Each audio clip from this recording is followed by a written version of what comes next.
Morning students. मैं तृप्ति बाली Takshashila school की शिक्षिका आपको हिंदी विषय पढ़ा रही हूँ। और बच्चों, हम पढ़ रहे थे नव भारती हिंदी पाठमाला का पाठ 8, जिसका शीर्षक है गौरा। किसने लिखा है बच्चों? ये महादेवी वर्मा जी ने। यह एक छायावादी युग की महान कवयित्री और महान लेखिका रही हैं।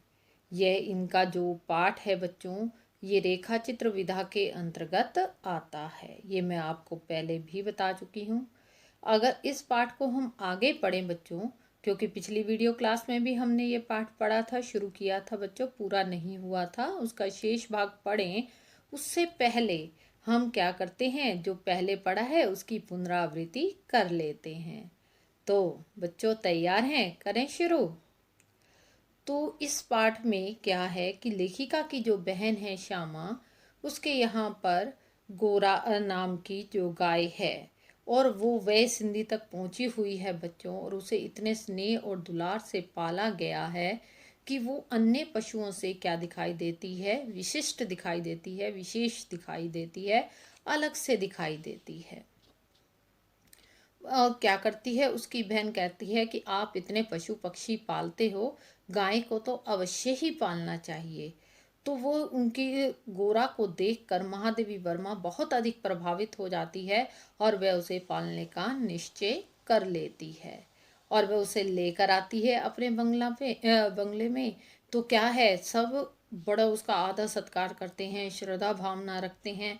जो मतलब कि नौकर चाकर होते हैं सब, और पशु पक्षी भी उसके आसपास मंडरा रहे होते हैं, क्योंकि महादेवी वर्मा का ये शौक भी कह सकते हैं बच्चों, और वो मतलब पशु पक्षियों को पाला करती थी। तो उसने एक गाय को और पाला जिसका नाम था गोरा।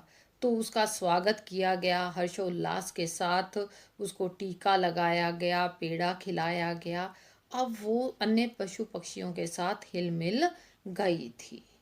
और अब बच्चों पढ़ेंगे हम आगे। तैयार हैं आप? चलिए फटाफट पढ़ते हैं बच्चों। से मानवीय स्नेही के समान ही निकटता चाहती थी। निकट जाने पर वह सहलाने के लिए गर्दन बढ़ा देती, हाथ फेरने पर अपना मुख आश्वस्त भाव से कंधे पर रखकर आंखें मूंद लेती, और दूर जाने पर गर्दन घुमा घुमा कर देखती रहती। आवश्यकता के लिए उसके पास एक ही ध्वनि थी, परंतु उल्लास, दुख, आकुलता आदि की अनेक छाया उसकी आंखों में तैरा करती थी। तो बच्चों उसमें भी मानवीय स्नेह के समान ही क्या थे, व्यवहार था। उसको भी स्नेह चाहिए था, जैसे एक मानव दूसरे मानव से चाहता है, उसी तरह वह भी मानवीय स्नेह के समान ही निकटता चाहती थी। कैसे पता चलता है बच्चों ये?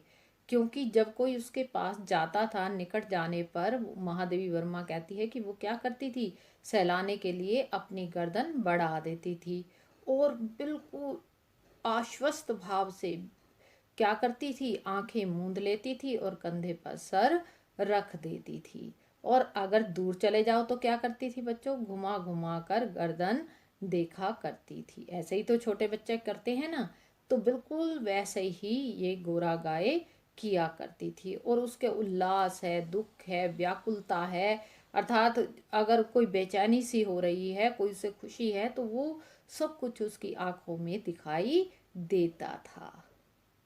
मेरे नौकरों में से किसी को भी ढंग से दूध दोहना नहीं आता था। वे इस कार्य में बहुत समय लगा देते थे।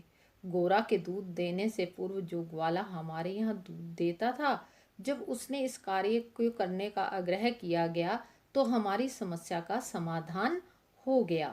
अगले दिन से उसने गोरा का दूध दोहन का कार्य आरंभ कर दिया। अब जितने भी नौकर चाकर थे महादेवी वर्मा के यहाँ पर बच्चों, उन्हें दूध दोहना नहीं आता था, और जिसे आता भी था तो वह क्या करता था, बहुत समय लगा देता था, क्योंकि उसकी प्रैक्टिस में नहीं था बच्चों। तो गोरा के दूध देने से पूर्व, जब गोरा उनके यहाँ आई, उससे पहले जो ग्वाला यहाँ पर, किसके यहाँ पर, महादेवी वर्मा के यहाँ पर दूध देने आता था, उसको इस कार्य के लिए कहा गया, उसे प्रार्थना की गई कि आप हमारा दूध दोहने का कार्य कर दिया करें। तो हमारी समस्या का समाधान हो गया, अर्थात वह मान गया। इसका अभिप्राय क्या हुआ बच्चों, समस्या का समाधान हो जाना? मतलब कि यहाँ पर जो ग्वाला था वह दूध दोहन के लिए मान गया। तो इस तरह उनकी जो समस्या थी उसका समाधान, उसका हल हो गया। अगले दिन से उसने गोरा का दूध दोहन का कार्य आरंभ कर दिया। किसने कर दिया बच्चों? ग्वाले ने, जो दूध देने आता था। तो 1 वर्ष के उपरांत बच्चों गोरा ने एक सुंदर वत्स की माता बनी। 1 वर्ष के उपरांत गोरा ने एक सुंदर वत्स को जन्म दिया। और वो वत्स मतलब कि बछड़ा अपने लाल रंग के कारण गेरुआ का पुतला सा जान पड़ता था। और उसके माथे पर पान के आकार का श्वेत तिलक, चारों पैरों के खुरों के ऊपर सफेद वल्य ऐसे लगते थे मानो गैरों की बनी वत्स मूर्ति को चांदी के आभूषणों से अलंकृत कर दिया गया हो। आप बच्चों ये महसूस करेंगे कि यहाँ पर महादेवी वर्मा ने तत्सम शब्दों का अधिक प्रयोग किया है। तत्सम शब्द कौन से बच्चों? जो संस्कृत से ज्यों के त्यों हिंदी में लिए जाते हैं। जैसे वत्स हो गया, आभूषण हो गया, वत्स मूर्ति हो गया, श्वेत हो गया, तिलक हो गया और वल्य हो गई। ये सभी कैसे शब्द हैं बच्चों? संस्कृत के। तो 1 वर्ष के उपरांत क्या किया? गोरा ने एक सुंदर बछड़े को जन्म दिया जो लाल रंग का था बच्चों। और उस पर क्या थे? गेरुआ रंग का पुतला सा जान पड़ता था, जैसे पुतला सा होता है ना बच्चों। उसके माथे पर पान के आकार का श्वेत तिलक था। माथे पर क्या था? पान जैसा। पान देखा है कभी किसी ने? पान का पत्ता, उस आकार का सफेद रंग का तिलक लगा हुआ था अपने आप ही। और चारों पैरों के खुरे पर सफेद वल्ले, मतलब वल्ले होते हैं जो सर्कल से बने हुए होते हैं बच्चों। और वो बने हुए थे गोल गोल गोल गोल। और ऐसा लगता था कि मानो उसने चांदी के आभूषणों को अलंकृत कर दिया गया हो उसे। तो बहुत सुंदर दिखाई देता था। और बछड़े का नाम रखा गया लाल मणि, क्योंकि वो लाल रंग का था बच्चों, इसलिए उसका नाम क्या रखा गया? लाल मणि। गोरा प्रतिदिन 12 सेर दूध देती थी। अतः लाल मणि के दूध के पीने के बाद इतना अधिक दूध बच जाता था कि कुत्ते बिल्ली तक को दूध मिलता था। और दूध दोहन के समय वे एक पंक्ति बनाकर बैठ जाते और महादेव उनके लिए निश्चित किए गए पात्रों में नाप नाप कर दूध डाल देता, जिसे पीने के उपरांत अपने अपने स्वरों में कृतज्ञता ज्ञापन सा करते हुए वे गोरा के चारों तरफ उछलने कूदने लगते। कहने का क्या अभिप्राय है बच्चों? वो लाल रंग का था तो बछड़ा लाल मणि उसका नाम रखा गया। अब गोरा कितने दूध देती थी प्रतिदिन? 12 सेर दूध देती थी बच्चों, बहुत अधिक होता है। लाल मणि के दूध पीने के बाद इतना अधिक दूध बच जाता था कि जितने अन्य जानवर थे घर में उन सभी को भी दूध मिल जाता था। सब कैसे करते थे बच्चों? एक पंक्ति में बैठ जाते थे और महादेव, जो उनका महादेवी वर्मा का जो नौकर था, वो निश्चित उनके पात्र बने हुए थे, बर्तन बने हुए थे अलग अलग, और नाप नाप कर उसमें दूध डाल देता था। और अब बच्चों जितना हमने पढ़ा है उससे संबंधित प्रश्न भी हो जाएं। पहला प्रश्न है बच्चों, दूध दोहन की समस्या का समाधान कैसे हो गया? और दूसरा प्रश्न है, गोरा के बछड़े का क्या नाम रखा गया? गोरा प्रतिदिन कितने सेर दूध देती थी? पहला प्रश्न क्या है बच्चों? दूध दोहन की समस्या का समाधान कैसे किया गया? दूसरा प्रश्न बच्चों, गोरा के बछड़े का क्या नाम रखा गया? और तीसरा प्रश्न बच्चों, गोरा प्रतिदिन कितने सेर दूध देती थी? आया बच्चों समझ में? आपने स्वयं इन प्रश्नों के उत्तर लिखने हैं। आगे पढ़े। अब हम पढ़ेंगे बच्चों 2-3 मास के उपरांत गोरा ने चारा खाना बहुत कम कर दिया और उत्तरोत्तर दुर्बल और शिथिल रहने लगी। मैंने अनेक पशु चिकित्सकों को दिखाया। ध्यान से समझें बच्चों कि 2-3 मास के उपरांत गोरा ने, जब वो लाल मणि हुआ, उसका पुत्र हुआ, बछड़ा हुआ, उसके 2-3 महीने के उपरांत गोरा ने दाना चारा खाना बहुत कम कर दिया था और उत्तरोत्तर दुर्बल और शिथिल रहने लगी थी। और उसके बाद वो कैसे हो गई? कमज़ोर हो गई, बिल्कुल शिथिल सी, हिल डुल नहीं सकती थी। मैंने अनेक पशु चिकित्सकों को दिखाया। मैंने मतलब महादेवी वर्मा ने अनेक जो पशुओं के जो डॉक्टर होते हैं उनको दिखाया, निरीक्षण, एक्सरे आदि के द्वारा वे रोग का निदान खोजते रहे। निरीक्षण, जांच की उसकी कि क्या हो गया है उसको, उसके बाद एक्सरे वगैरह भी किए गए बच्चों, और वे रोग का निदान खोजते रहे कि इसका इलाज कैसे किया जाए, वो सोचते रहे। अंत में उन्होंने निर्णय दिया कि गोरा के शरीर में एक सुई चली गई है। उन सभी डॉक्टरों ने क्या डिसीजन लिया कि जब एक्सरे कर लिया, निरीक्षण कर लिया, उन्होंने कहा कि गोरा के शरीर में एक सुई चली गई है जो रक्त संचार के साथ हृदय तक पहुंच गई है। तो रक्त हमारा चलता है, प्रवाह होता रहता है, तो हृदय तक पहुंच गई वो सुई। उस रक्त के साथ बहते बहते कहाँ तक चलेगी बच्चों? उसके हृदय तक पहुंच गई गोरा के।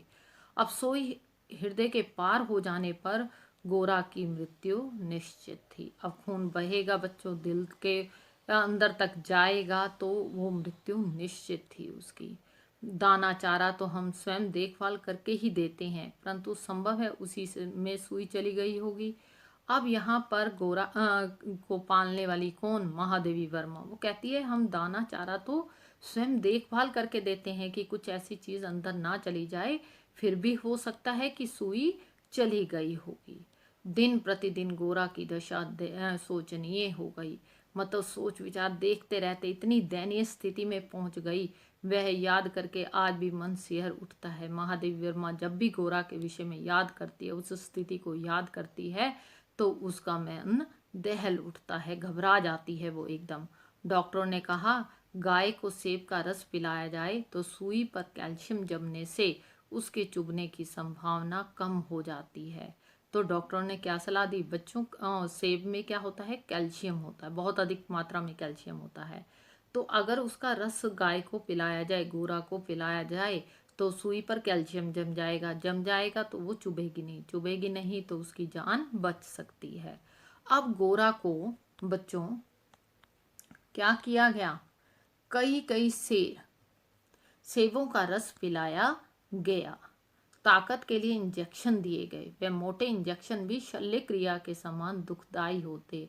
शल्य क्रिया होती है जो ऑपरेशन वगैरह होते हैं बच्चों, जो दर्द पीड़ा होती है, वैसे ही वो मोटे मोटे इंजेक्शन होते थे, उतना ही दर्द देने वाले। तो वो भी सहती रही। अब गोरा उठ भी नहीं पाती थी। पास बैठने पर वह अपना मुंह मेरे कंधे पर रख देती। गोरा की स्थिति देखो कैसी है। अभी भी वो स्नेह भाव चाहती है बच्चों। वो महादेवी वर्मा उसके पास जाती तो अपना सिर क्या कर देती थी? उसके कंधे पर रख देती थी, अपना मुंह रख देती थी। और बेचारे लाल मणि को तो अपनी माँ की व्याधि और आसन्न मृत्यु का भी बोध नहीं था। वो तो केवल बच्चों 3 महीने का था।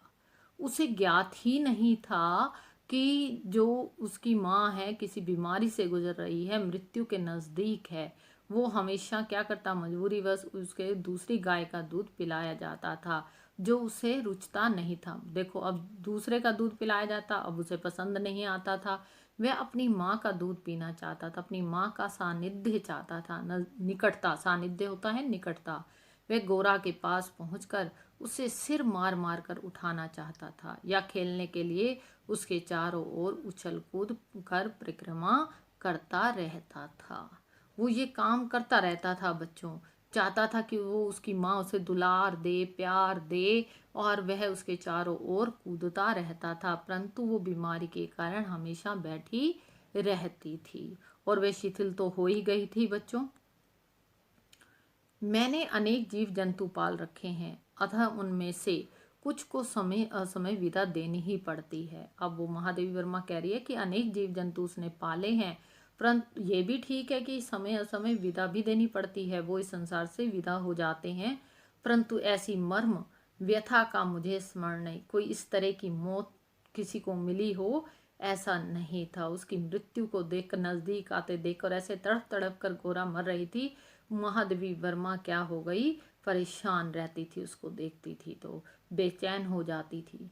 इतनी हृष्ट पुष्ट सुंदर दूध सी उज्जवल पेशवनी गाय इतने सुंदर चंचल वत्स को छोड़कर किसी भी क्षण निर्जीव और निश्चेष्ट हो जाएगी, यह सोचकर ही आंसू आ जाते थे। महादेवी वर्मा कहती है कि यह सोचकर उसकी आंखों में आंसू आ जाते थे कि इतनी मतलब हिस्ट पुष्ट मजबूत, इतनी सुंदर, दूध देने वाली इतना अधिक, और सभी को दूध पिलाने वाली अपना। देखो कितने पशु पक्षियों का भोजन के लिए प्रयोग में उसका दूध लाया जाता था, और अपने चंचल वश को छोड़कर किसी भी समय वह मृत्यु को प्राप्त हो सकती थी। तो यह सोचकर क्या हो जाता था, महादेवी वर्मा की आंखों में आंसू आ जाते थे। लखनऊ, कानपुर आदि नगरों से भी पशु विशेषज्ञों को बुलाया, परंतु कहीं से कोई आशा की किरण दिखाई नहीं दी। बेचारी महादेवी वर्मा ने बच्चों बहुत कोशिश की कि वह क्या करे, कि अलग अलग जगह से डॉक्टर बुलाए उसने कि यह ठीक हो जाए, परंतु कहीं भी आशा की किरण उसे दिखाई नहीं दी। गोरा की सुंदर चमकीली आंखें निष्प्रभ हो चली थी, और सेब का रस भी कंठ में रुकने लगा, तो बेचैनी और बढ़ गई, क्योंकि अब उसका अंत समय निकट था। अब मेरी एक ही इच्छा थी कि उसके अंत समय में मैं उसके पास उपस्थित रह सकूं। दिन में ही नहीं, रात में भी कई कई बार उठकर उसे देखने जाती थी। बच्चों, जो भी हम पालते हैं पशु पक्षी, कोई भी, उसके प्रति हमारा स्नेह भाव अपने आप ही उत्पन्न हो जाता है, और ऐसे परिवार के सदस्य की तरह वह प्रतीत होता है। तो गोरा को बहुत स्नेह करती थी, बहुत प्यार था उसका गोरा के प्रति, तो वो रात रात को भी उठकर उसे देखने जाती थी। अंत में एक दिन प्रातःकाल 4 बजे जब मैं गोरा को देखने गई, तब जैसे ही उसने अपना मुख सदा के लिए मेरे कंधे पर रखा, वैसे ही वह एकदम पत्थर जैसा भारी हो गया, और मेरी बाह पर से सरक कर धरती पर आ गिरा। गोरा की स्थायी विदाई के समय सभी व्यथित हो उठे। अब जो उसे लेकर जा रहे थे तो उस समय सभी बेचैन हो उठे, परंतु लाल मणि से भी खेल समझकर उछलता कूदता रहा, क्योंकि बच्चों वो बच्चा ही तो था। तो उसकी मृत्यु हो चुकी थी गोरा की। इतनी दयनीय थी स्थिति कि मतलब महादेवी वर्मा बयान करने में भी असमर्थ है। यदि दीर्घ निश्वास का शब्दों में अनुवाद हो सके तो उसकी प्रतिध्वनि कहेगी, हाँ मेरा गोपालक देश। ऐसी क्या है, उसने लंबी सांस लेकर शब्दों में अनुवाद हो सके तो उसने यही कहा कि एक ही बात हो सकती, अपने देश को हम गोपालक देश कहते हैं, गायों का देश कहते हैं, उसमें ऐसी मृत्यु। वो बड़ी हैरान थी। महादेवी वर्मा व्यथित थी, बेचैन थी, उसे समझ में नहीं आ रहा था कि वे क्या करे। तो बच्चों, आज के लिए हम इतना ही पाठ पूरा पढ़ लिया है। जितना पढ़ा है उससे संबंधित प्रश्न हो जाएं। तो प्रश्न नंबर 4 है बच्चों, कितने मास के उपरांत गोरा ने दाना चारा खाना कम कर दिया? प्रश्न नंबर 5, गोरा के दुर्लभ और शिथिल होने का क्या कारण था? प्रश्न नंबर 6, डॉक्टरों ने किसका रस पिलाने की सलाह दी? फिर से सुन लें, कितने मास के उपरांत गोरा ने दाना चारा खाना कम कर दिया? प्रश्न नंबर 5, गोरा के दुर्बल और शिथिल होने का क्या कारण था? प्रश्न नंबर 6, डॉक्टरों ने किसका रस पिलाने की सलाह दी? तो बच्चों, आज के लिए ये इतना ही। आप अभ्यास के प्रश्न स्वयं करने का प्रयास करेंगे। धन्यवाद।